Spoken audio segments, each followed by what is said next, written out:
All right, hello and welcome to today's video where we're going to be talking about why accepting reality is the fastest way to change reality. So this is something that I think in the self-help and the spirituality world, there kind of can be two different ways of looking at acceptance kind of thing, right? So there's this sort of spiritual perspective that a lot of people have and that a lot of people share, which is that it is a very spiritually wise thing to do, to accept reality for how it is, to accept what's happening, to accept how, your feelings or whatever it is, and to learn to be okay with that, or to learn to have peace with that, or to learn some way of becoming okay with what is as an avenue to peace. And there can be a bit of an oversimplification of this idea of acceptance, that when we are in acceptance for how things are, that we will see that reality is always perfect, or reality is always playing out exactly as it should be. And that if we had any pain or any kind of upset about reality, that was a figment of our imagination, or that was a thought that we were thinking, or that was our own resistance to reality. And that by coming into acceptance of what is, we will then simultaneously find peace in what is. And again, there are elements of truth to that idea. There are elements of truth to the idea that when we can accept what is, especially when we cannot change what is, that there can be a level of freedom that we can find and a level of peace that we can find that we may not be able to find when we're fighting against reality. Now, again, I'm going to be adding just some context and nuance and some depth to that idea, because I think sometimes we can take that to mean that we can find bliss, or we can find happiness, or we can find peace in any circumstance. That it literally doesn't matter what's happening. It doesn't matter how horrible what is. That we can find peace if we find the right mindset of acceptance of reality. So there's that side of things. And then, of course, there's the other side of things. There's the other kind of perspective in the self-help world and the spirituality and the personal growth world, especially in the self-help and personal growth world, that tells us that if you don't like something, or if something hurts, or if something sucks, or if you're not getting the results you want, to change something, right? To get on it, to attack it, to make it different, to work harder, to find tools, to do what you can to shift what is, so that you can make it better. And there's this kind of concept of taking responsibility for yourself and taking responsibility for your life and changing the things that don't feel good and that you don't like. And there can be kind of a resistance to any kind of surrendering to what is or accepting what is, unless what is exactly what you want it to be. And again, there are benefits to that way of thinking, and there are times and places where that is exactly what I think is pertinent and helpful for us in any given moment. But at the same time, that can also become something that we take too far, and that becomes harmful, and that it becomes a way that we kind of get into a state where we're always striving, never arriving, and always feeling like there's the next thing to do and the next hurdle to get over, and life is never good enough, and we are never good enough, and we constantly have to be on this kind of chase of the next thing and the next high, and changing reality and taking control of our lives, because acceptance is failure, or it's weakness, or it's laziness, or it's stagnancy, and that isn't okay, And then there's sort of maybe a third perspective of acceptance, and it sort of tells us again that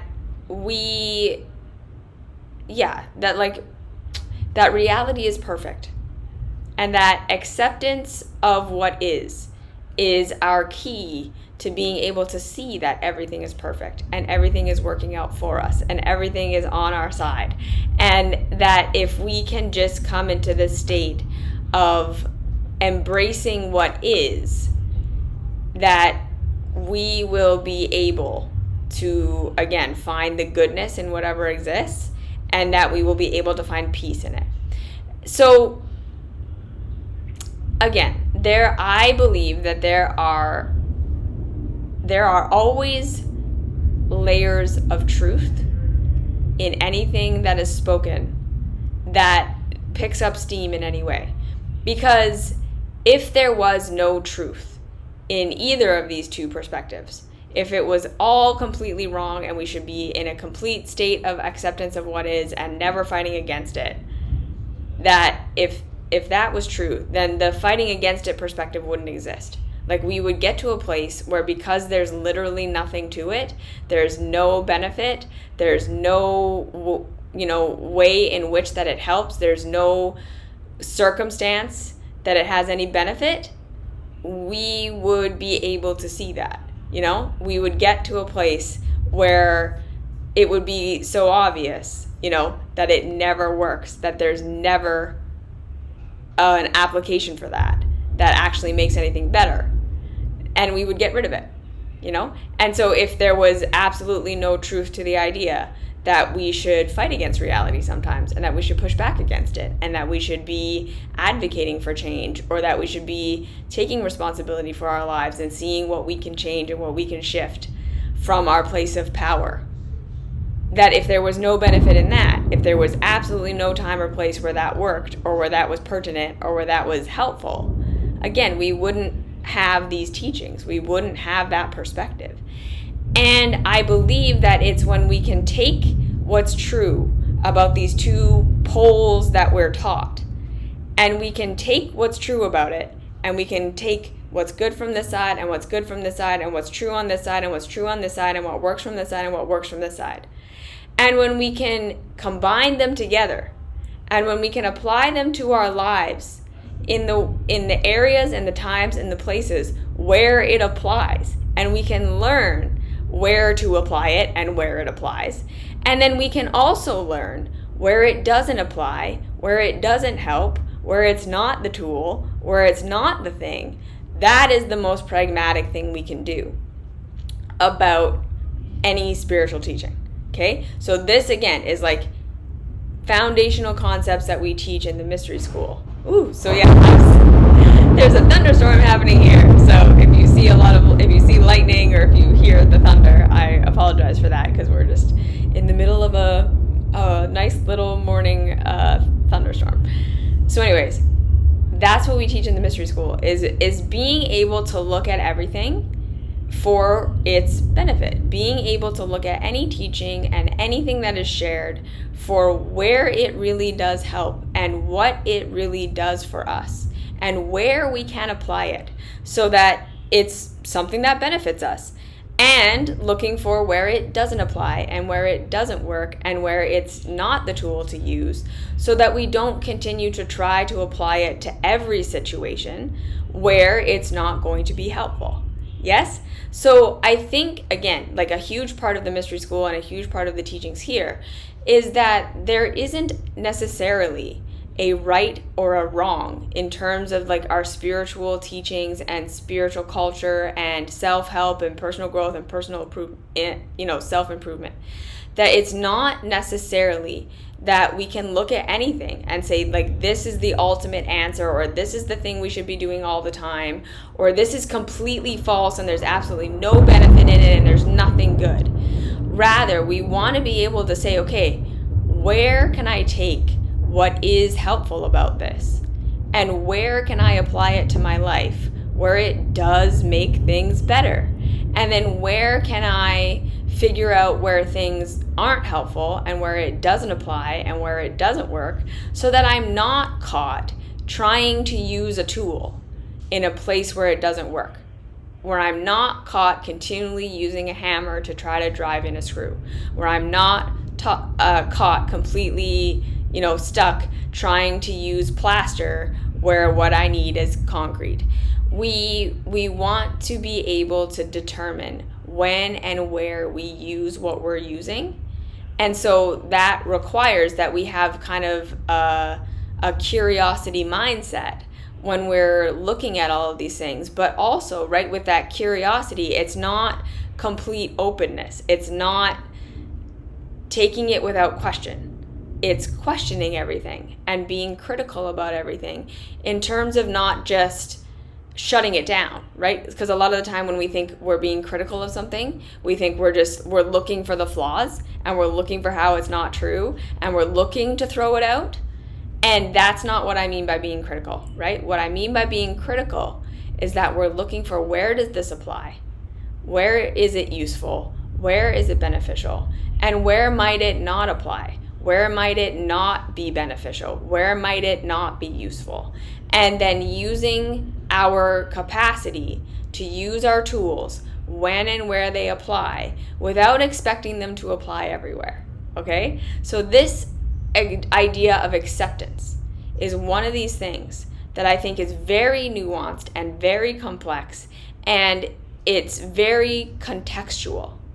Acceptance is something that is very contextual, and it's something we want to work with in a way where we look at it as though it is going to apply differently in every context we're in.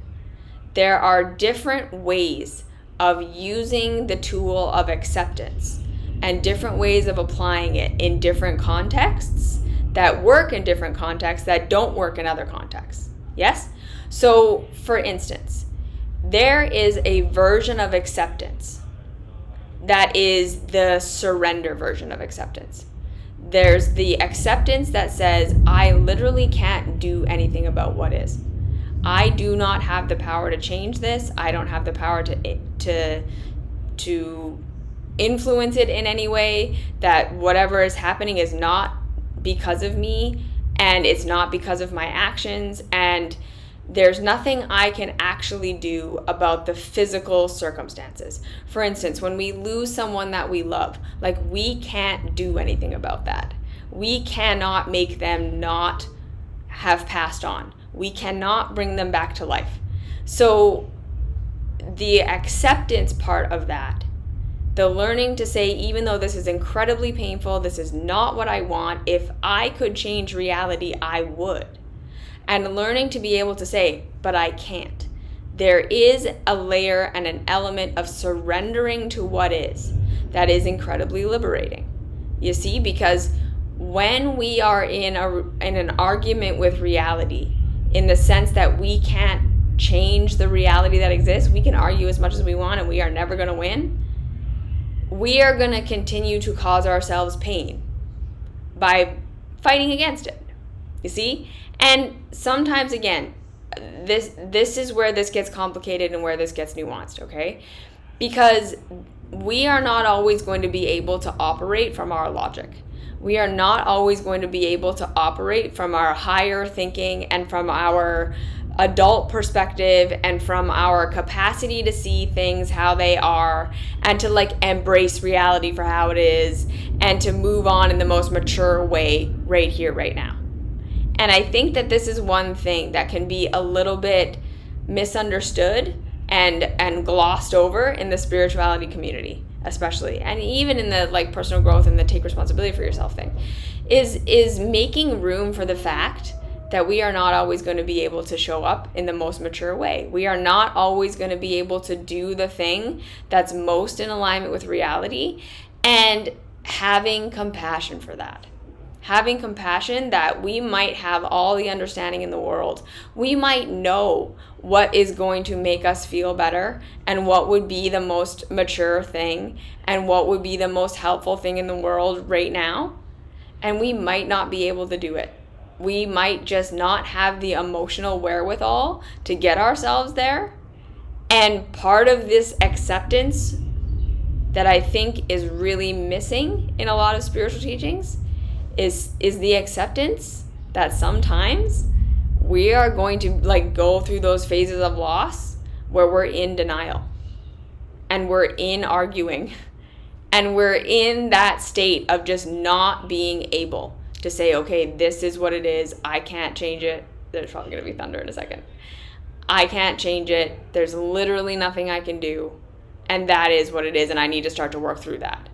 Like, to get to that place of acceptance of something that's really painful and that really hurt and that we didn't like takes time. Okay, so yes, there are times and places where things are happening that are beyond our control, that are out of our capacity to change or fix or do anything about. And we're not going to have the ability to accept it right now. And so the first step in accepting, before we try to get to accepting the circumstances, is accepting where we are. Accepting where we actually are in our current process and not making that wrong.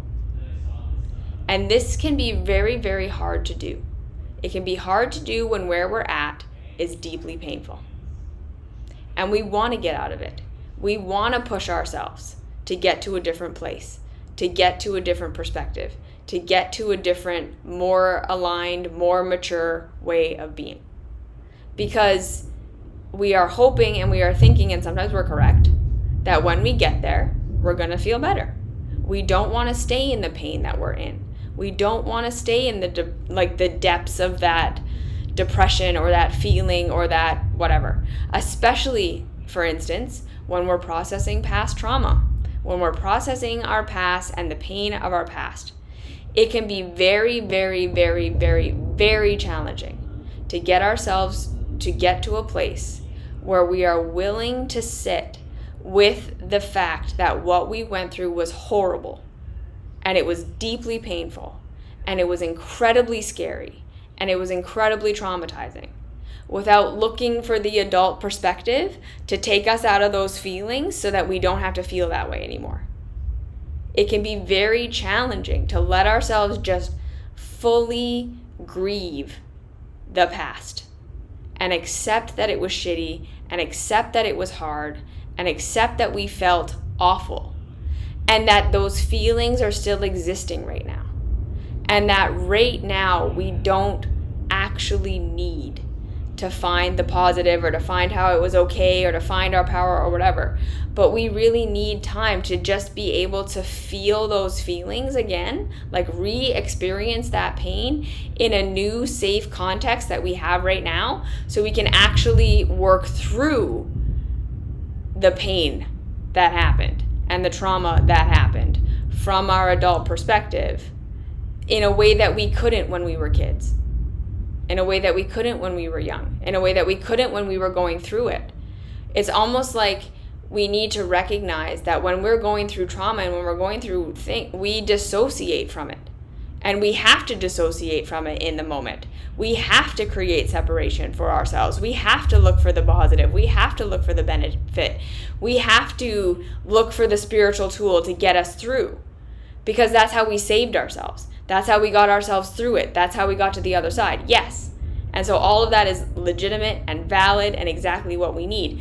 But then again, sometimes we do need to go back and just feel how hard it was and feel how horrible it was and feel sad for ourselves and grieve for ourselves and have that pity party and have someone validate that it was just really, really hard, and we don't have to look for the benefit right now, and we don't have to look for the spiritual meaning, and we don't have to look for the spiritual truth right now. Because part of the processing is allowing ourselves to just feel how shitty it was and not look for the benefit, to just process the feelings. And again, that doesn't mean that we're erasing looking for the benefit. That doesn't mean that we're erasing looking for our power and looking for how to get out of it and all that stuff. It means that sometimes part of the process, so not erasing anything, but in addition to our process, we need to just accept that it sucked and that part of us needs to just be validated that it sucked and that it hurt and that we don't like it and we wish we never had to have gone through it, and to just be validated in that. And part of the acceptance that we learn on this path is to accept that there's that pain, and that sometimes the answer is to just feel it in our new safe context, to be validated in our new safe context of the adult perspective when we're not going through it anymore. And to let ourselves, like, it's almost like we have to work it out by feeling it and not making it something other than just feeling it and being upset about it. And so that might seem like a less mature perspective, and it might seem really painful, and it might seem self-indulgent, but it's in accepting that there was a part of us that experienced that just needs to be validated, that it was painful, that just needs to be, those feelings need to be worked through in a way that we're not trying to make it anything other than what it was. We're not trying to look for the benefit. We're not trying to look for how it was positive. We're just being validated in the fact that it was shitty and harmful and hurtful and was painful. Sometimes that's part of the acceptance process, accepting where we are. Okay? So how do you handle those situations without thinking that the universe is your enemy? Okay, so again, I think as in the context of this acceptance talk right now, one of the things that we might have to do is to stop fighting with this idea that we think the universe is our enemy. And rather than necessarily saying, so now I just accept that that is true. I accept that my thought that the universe is my enemy is true. We're not necessarily accepting the thought. We're not accepting that the idea is reality. But we may need to go through a period of time where we accept that our experience has made us feel that way. And rather than trying to change how we think and how we feel, and rather than even questioning the thought or the validity of our thought right now, we leave that for later. And we just focus on, how can I validate myself and support myself and love myself and ask for support and love and validation in processing through the things that have made me feel that way? Like, what do I need to hear?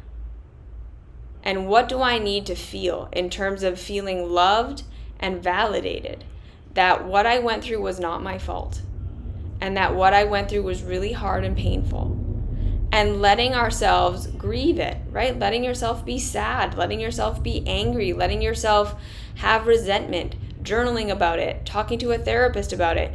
There are going to be times and places where we need a space, again, to not look for the bigger picture and what it all means, and to just say, like, no, I just feel shitty. And what happened was shitty, and it feels shitty.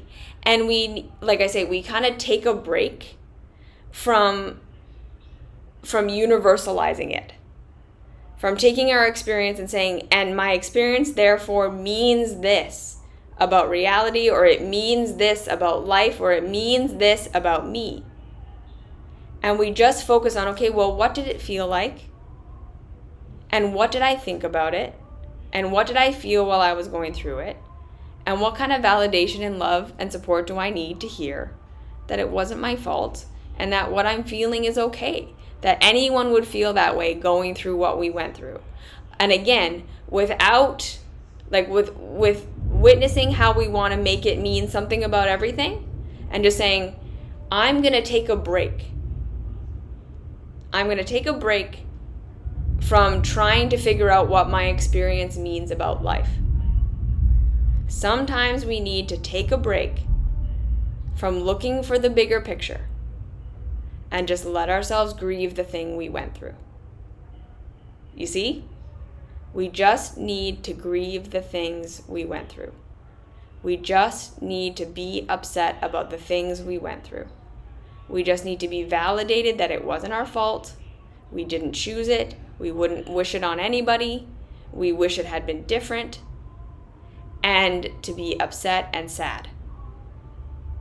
And there is something so healing about being held in just what we're experiencing and what we're feeling without looking for the meaning and without making it bigger than what it was.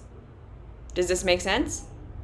So letting ourselves go through an experience of validating and feeling and processing our feelings about what we've been through without looking for the greater meaning, without looking for the bigger picture, without thinking about what this means about us and the universe.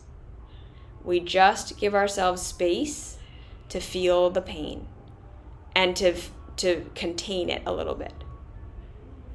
And sometimes we just need that healing experience of not making it mean something, of not looking for the greater context, so that we can just feel the experience we went through. We can just process the feelings of the experience we went through. And then as we do that, we may come out the other side with a capacity to see things differently. This is what I mean by accepting where we are, okay? So my biggest piece of advice in terms of acceptance is not trying to accept reality for how it is, especially when reality is painful. We're not trying to accept that everything is how it should be. And we're taking a break from looking for the greater meaning or the greater purpose or what this all is. And we're moving into acceptance of ourselves and where we're at and what we're feeling and what our experience is right now. That's what we're accepting. So we're accepting when we're not able to see the bigger picture. We're accepting when we don't need to rush to, how is this good? Or how is this serving me? Or what was the benefit in that? We're accepting when we're in a place where we just want to look for the benefit and want to look for the positive thing because we're afraid to just feel the feelings and to just let the feelings be there. Because we're afraid if we feel them, we're going to get trapped in them and get stuck there forever. So this is part of, I think, the resistance to acceptance, right? Because when we're going through a deeply traumatic situation and when we're going through something very painful and when, like, especially when our childhoods, we weren't supported and we had the experience that I have to dig myself out of this. I have to look for the benefit. I have to look for the next step. I have to look for the next tool. I can't sit here and feel my feelings. I can't acknowledge how bad this is. I can't not look for the next step and the next hopeful thing and the next thing that's going to pull me out of this right now. Because if I did that, I would drown. Okay? Acknowledging that some of us have gone through experiences that were so hard and so painful that the almost toxic positivity of always looking for the benefit and always looking for where your power is and always looking for how you can just change your perspective of it and find the positive and find your tool and find your way out, and then getting to a place where we're adults now and these painful feelings of our past keep coming up. And we keep looking for the benefit and we keep looking for the positive and we keep looking for the tool to dig ourselves out of it. That's how we survived. That's how we got out of it. That was the tool we used to save ourselves. And like I said, in that past context of when we were deep in it and we were afraid and everything that was going on around us was out of our control. And we had to have that positive perspective and the ignorance of what we were feeling. And we couldn't just wallow in our sadness. That we had that experience that we couldn't do that at that time, otherwise we would drown. We have to recognize that that was so awesome that we did that at the time. That we learned to push it down. That we learned to change our mindset. That we learned how to dig ourselves out through looking for the positive constantly and looking for what we can do and empowering ourselves and changing our mindset and accepting reality and then seeing how we could be happy with it and all that stuff. We validate that we needed to do that. And that's what saved us. And that was the best thing that we did. And that also, there's going to be stored trauma from that. There's going to be parts of ourselves that weren't able to be fully acknowledged, that weren't able to be fully seen and validated, that had to grow up way faster than we were ready to grow up. And that we are now in our safe place, right? When we're in a place of relative stability, when we're in a place where we have gotten ourselves out to a degree. And now these feelings are coming up. And now it's starting to be like, oh no, like I'm really feeling like the deep sadness and these deep emotions and my kind of trauma reactions and my instinctual reactions, like that it's all coming up right now. That's when we want to be able to say, okay, now that I'm in this safe place, I need my adult self to go back to these memories where I was a helpless child. And maybe we weren't physically a child, maybe we weren't physically in our childhoods, but where we were in situations that we couldn't do anything about and that were deeply painful, and where we were not able to look at the pain that we were experiencing, and where we were not able to process what was actually happening at the time. Because again, if we had stopped and we had processed, we would have gotten stuck. We wouldn't have been able to get ourselves out. We would have drowned in it. But now that we're not drowning anymore, we have to feel how bad it was. So it's kind of like the metaphor of the mom who is able to lift the car off of their child, right? In the moment, the pain of what's happening to that woman's body when she lifts the car off of her child, she can't feel it in that moment. She has to numb it out, because that's the only way to do that. The only way to be able to do that superhuman feat of strength of lifting the car off of the baby is to deny your pain. So there's like a time and a place for that. You deny what's actually happening. You deny your pain for the kind of greater good of saving the child. But what's going to happen is once the baby is safe and the baby is taken care of and you know everything's going to be fine, all of a sudden, the revelation of the pain of what your body just went through, all those muscles and tendons that just got torn, all the bones that got fractured from doing that, then the pain is going to hit. You're safe. You're on the other side. You're not in it anymore. And now it's going to come up. Okay? And then in that moment, we don't need more numbing. We don't need more single-pointed focus on getting ourselves out.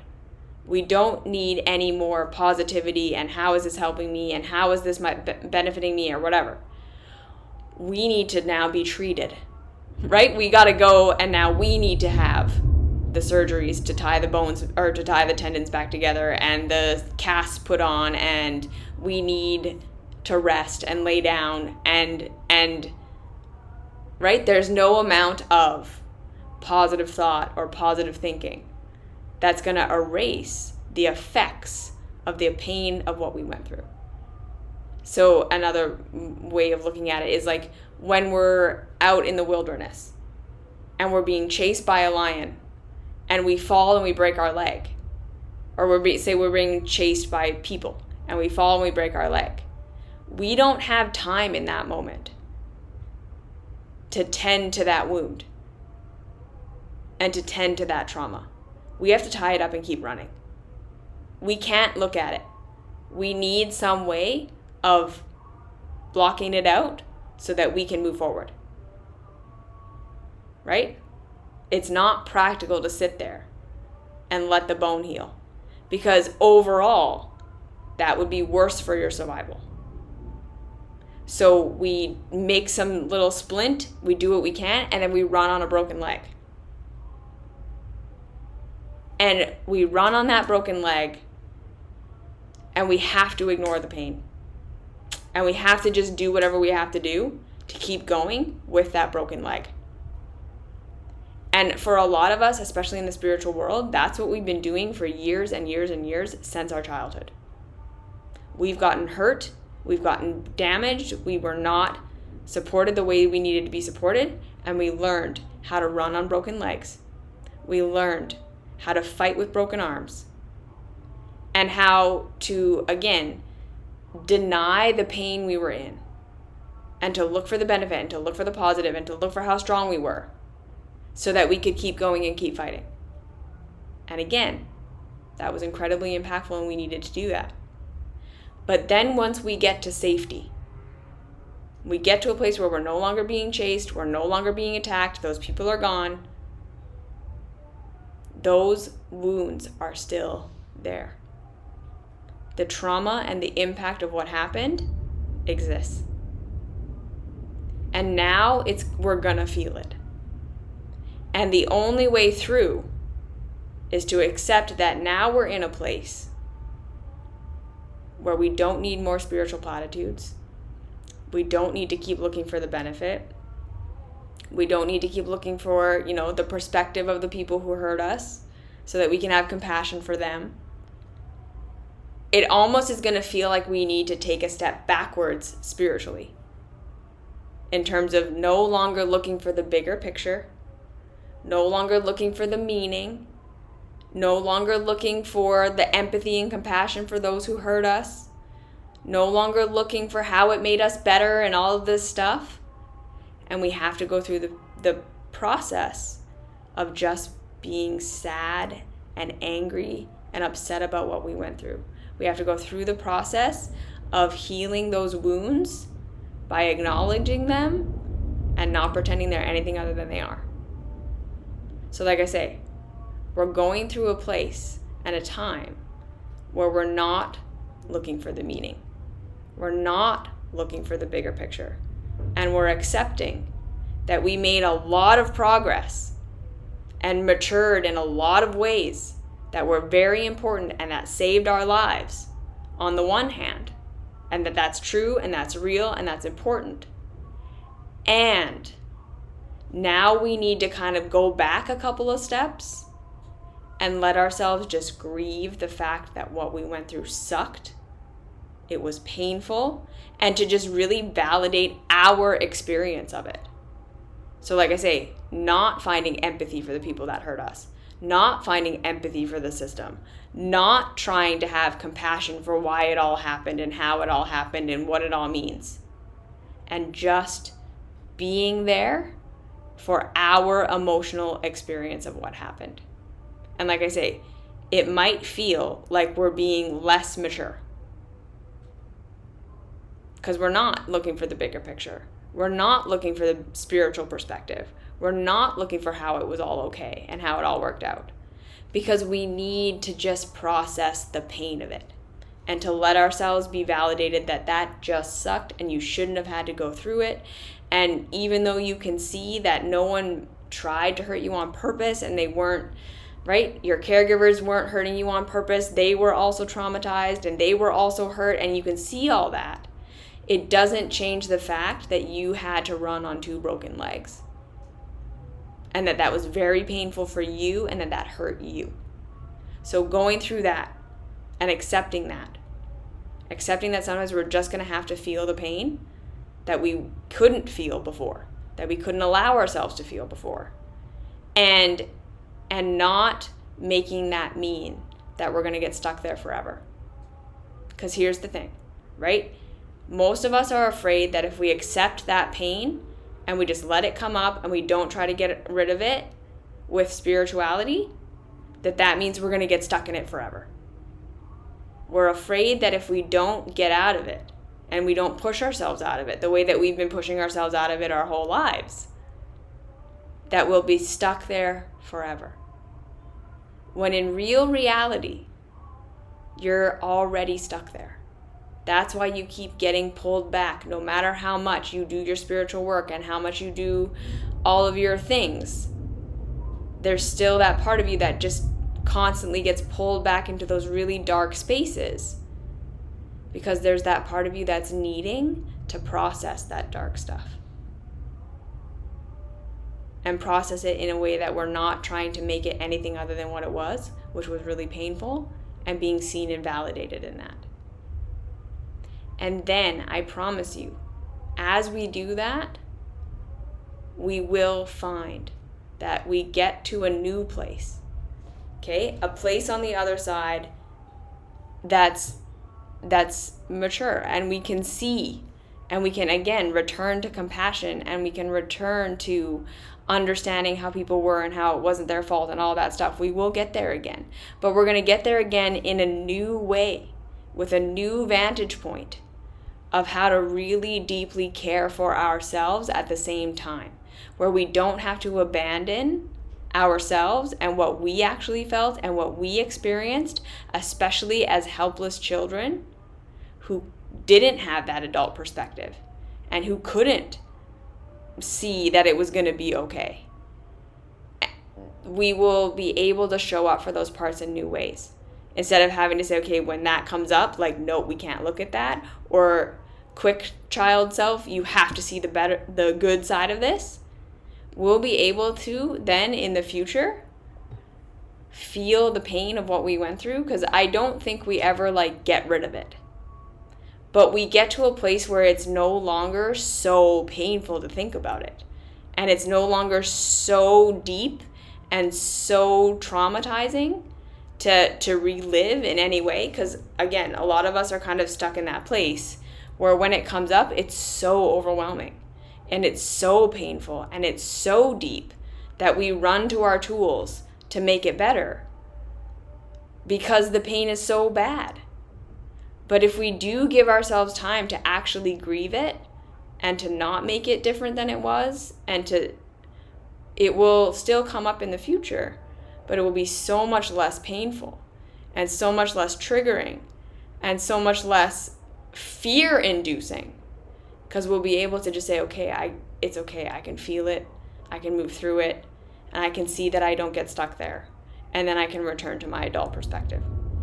So part of this acceptance work is accepting that a lot of us need to go through a phase of stepping back on the spiritual practices and on the spiritualizing of everything that happened, so that we can just feel what we went through, be validated in those feelings, be validated in our experience, process those really scary, painful emotions, so that they are no longer so painful and so scary. Does this make sense? Are we following? Okay. So again, when we're continually sort of falling back, quote unquote, into these dark places, that's usually a sign that we need a break from the spiritualizing to accept that there's some parts of ourselves that just need validation. They need validation for what we went through. They need to hear that it wasn't their fault. They need to hear that they don't have to look for the benefit anymore, because we're safe. We're safe now. We're on the other side. It's not happening anymore. So now we can process the depths of the pain of it, so that the memory then starts to become less painful. Okay, makes sense? Okay, great. And then the other side of things, okay, the other side of the acceptance piece of this is accepting reality, right? So there's the first phase of, again, accepting where we are. And I think that is the most important thing that we can ever learn to do in terms of acceptance, is accepting where we are. So if that means we are in a place where we just need to be upset and to be validated in that, and to not look for the positive, and to not look for our role in it, and to not, so that we can just be upset and process that upset, that's what we need to accept. If we need to accept that there's nothing we can do about these circumstances, we accept that. But again, it's coming at this from the, okay, where am I at? Am I in a denial phase? Am I in a resistance phase and I can't get myself out of it? Am I in a place where I can't look for the positive and I can't look for my role and I can't look for my power? I just feel like shit and I want to be upset? Am I in a place where maybe I'm not ready to let go of the spiritual perspective to really just feel my feelings? And I need the positivity right now. And I can't do the processing work. And I don't feel safe.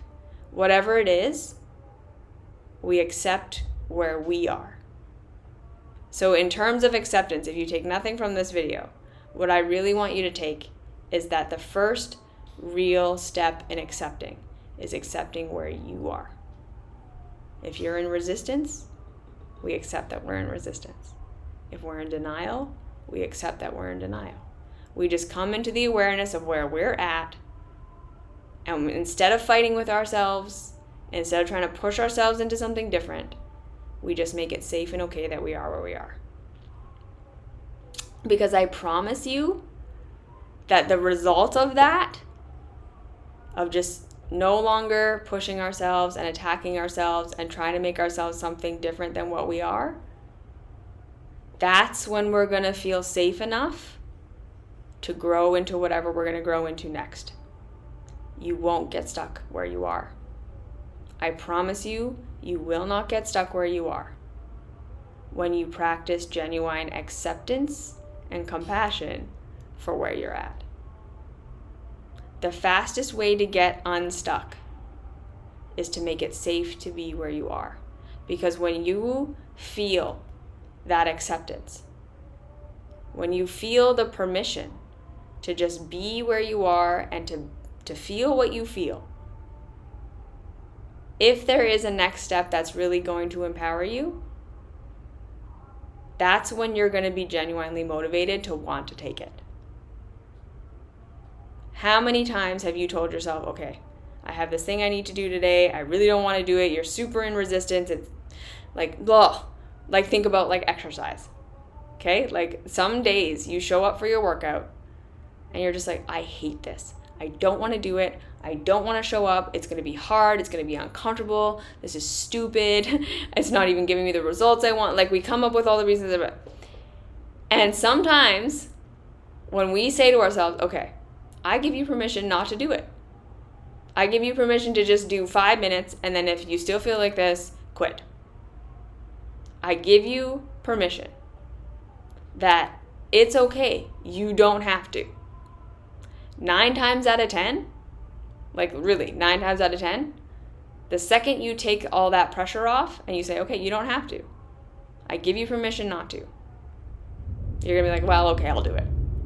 And then you'll have a good workout, and then it'll be over. And that 10, like that 1 out of 10 time is maybe the day you really didn't need to do it. And accepting that you didn't need to do it, and giving yourself permission not to do it, and not making a big drama out of it, not blaming yourself, not thinking, oh my God, right, my whole life is going to spiral out of control, and everything is awful, and I have no willpower, and I'm the worst, and I'm the worst, and I'm the worst. And we say, okay, I'm not going to do it today. I don't feel like doing it today. I got myself permission not to do it today. That 1 out of 10 time, it's not going to be the thing that breaks you. And again, the more you make it safe to be who and what you are, the more you're probably going to be motivated to do the things that are actually good for you. Because then you're working from a place of actually showing up for what you need. Because again, some days you don't need the workout. And you were trying to force yourself to do something that really wasn't going to be good for you. And like I say, and then when you give yourself permission that it's okay that I don't do it, you're dropping into your actual feelings. And a lot of the time, what you're going to feel is like, it will feel better to do this thing. And again, I know sometimes we do need to push ourselves a little. So like I say, we need to say, okay, I give myself permission to do 5 minutes and then quit if I want to quit after that. We have to get ourselves started, you see? And we can push ourselves a little, but we give ourselves that peace of, but I'm not going to blame and shame and guilt myself if I quit. I'm just going to be on my own side. Okay, so, right, beating yourself up when you reject your unacceptable thoughts just makes it all harder. Exactly. So again, sometimes we accept, I can't be positive right now. I can't look for the bright side. I can't have a better thought. I don't want to. I want to be mad. I want to be upset. I want to be validated. I want someone to just tell me that it's okay that I'm upset. We accept that because sometimes we need that. Sometimes that is the best thing we can do for ourselves. And the spiritual perspective is actually blocking us from seeing where we need to put up boundaries or where something is truly just harmful and it hurts for a reason. And it's not our perspective that's wrong. It's us trying to change our perspective instead of changing the thing that's wrong. Yeah? Okay. And then we can move into accepting the reality. So we start with first accepting ourselves and where we're at and what we're feeling and what our experience is. Because again, what that does is that helps you drop into your actual feelings. It helps take you out of your mind and what you've been conditioned you're supposed to see and you're supposed to feel and you're supposed to do about everything, which again means that we're not connecting with real reality. We're then in theory, we're in programs, we're in trying to apply something to a situation we've never been in. We're on autopilot. It takes us out of that and into the ability to actually be in what we're in this moment so we can assess what's pertinent in this actual moment. Yes? So by accepting what we are feeling and what we are experiencing in this moment and moving out of any shame and any blame and any guilt and moving out of any shoulds and this is what I should be feeling and this is what I should be doing and this is what I should be experiencing and just making it okay that we are where we are and we're experiencing what we're experiencing. We do that first. That's when we are actually connecting to real reality. We're connecting to our experience of it first. We're connecting with the observer self through that, right? The ability to observe where we are, to observe what we're feeling, to observe what we need in this moment. So then we can take that and then apply it to reality. We can take that observer self and say now, okay, can I get a little bit more of an objective view of what's happening? So rather than acceptance, meaning I'm trying to be okay with what is, we're not trying to get ourselves to be okay with what is. We're not trying to get ourselves to assume that what is perfect and we should be able to be peaceful in it. We're not even trying to say that our perspective of it is true.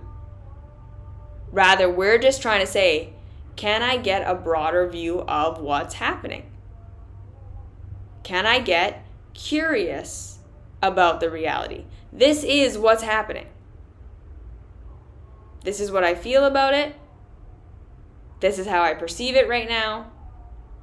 This is what it is. We start with that compassion, and then we move into the curiosity. Is my perspective correct?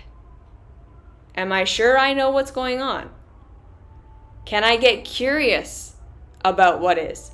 So acceptance, not meaning necessarily surrender, and not meaning necessarily that we assume we have a correct perspective of what's happening. We accept ourselves, and then we accept that what is what it is. And then we get curious about it. What is it? Right? So we're accepting it to the degree that we're investigating it.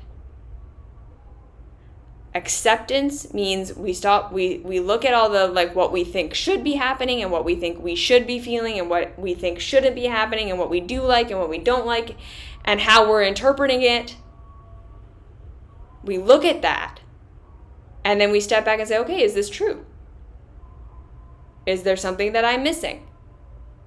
Can I observe all of the things that I'm thinking, all of the meaning that I'm applying, all of the conclusions I'm jumping to, accept them, and then make room to question them? Yes?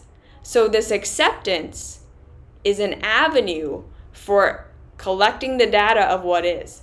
So again, right? Really looking at, okay, what are the stories I'm telling myself about what's happening right now? What are the patterns that usually happen here? What am I saying should be happening that I think isn't happening? What am I saying shouldn't be happening that is happening? What am I interpreting is happening here? What am I actually seeing? What am I actually feeling? We accept so that we can observe. And then from that place, we can get curious, yes? So then we can question our thoughts. We can question our reactions. We can question where our power to change something is. We can question, can I take responsibility in this place? Can I do something different to make it different? Do I need to accept it and then just process my feelings about it? Do I need to have a more spiritual perspective to help me shift? Do I need to just process that that was shitty or that this is shitty and I don't like it and I want it to be different? That's when the whole acceptance leads to being able to change reality. Because the more we accept it, the more we bring curiosity to it, first to ourselves and then to reality, the more we're going to see about it.